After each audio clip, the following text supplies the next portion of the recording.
Assalamualaikum warahmatullahi wabarakatuh. Kaum muslimin, kaum muslimat yang dirahmati oleh Allah. Sore ini jamaah Haji Namira sedang berada di Masjid Quba. Dan Masjid Quba ini adalah masjid yang pertama dibangun oleh Rasulullah SAW di dalam agama Islam.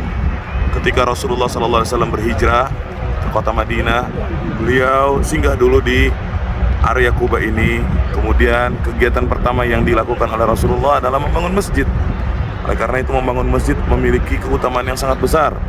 Sebagaimana Rasulullah SAW bersabda, "Man bana lillahi masjida, bana lahu baitan fil jannah." Barang siapa yang membangun suatu masjid untuk Allah Subhanahu wa taala, maka niscaya Allah akan membangunkan rumah untuknya di surga. Dan kemudian setelah Rasulullah SAW beberapa hari tinggal di Masjid Quba atau di daerah Quba ini, lalu kemudian Rasulullah SAW berjalan menuju ke kota Madinah. Dan di tengah perjalanan Rasulullah SAW mendapati waktu salat Jumat. Maka ketika kita melewati jalan menuju ke arah Masjid Nabawi, kita akan menemukan Masjid Jum'ah.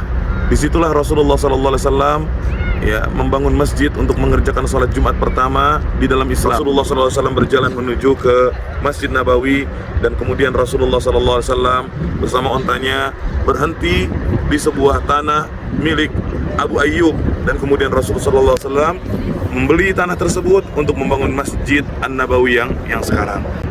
Begitu besarnya perjuangan Rasulullah SAW untuk Islam dan kaum muslimin. Maka kita yang sudah mendapatkan nikmat Islam jangan menyia-nyiakannya.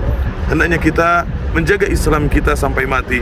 Hendaknya kita membela Rasulullah SAW dengan membela sunnah-sunnah beliau, sebagaimana itulah yang dilakukan oleh para sahabat radhiyallahu anhum ajma'in. Ibu-ibu, ada satu hikmah bahwa orang yang makan daging onta, apabila dia dalam keadaan suci atau dalam keadaan memiliki wudhu, maka ketika dimakan membatalkan wudhu.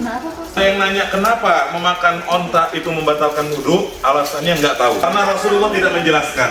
Ya, jadi Rasul hanya menyebutkan bahwa dia makan daging onta itu membatalkan wudhu.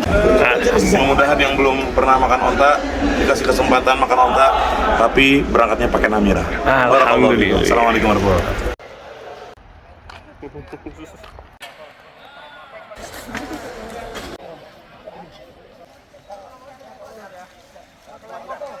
Belum. Masya Allah. Karena fi amanillah.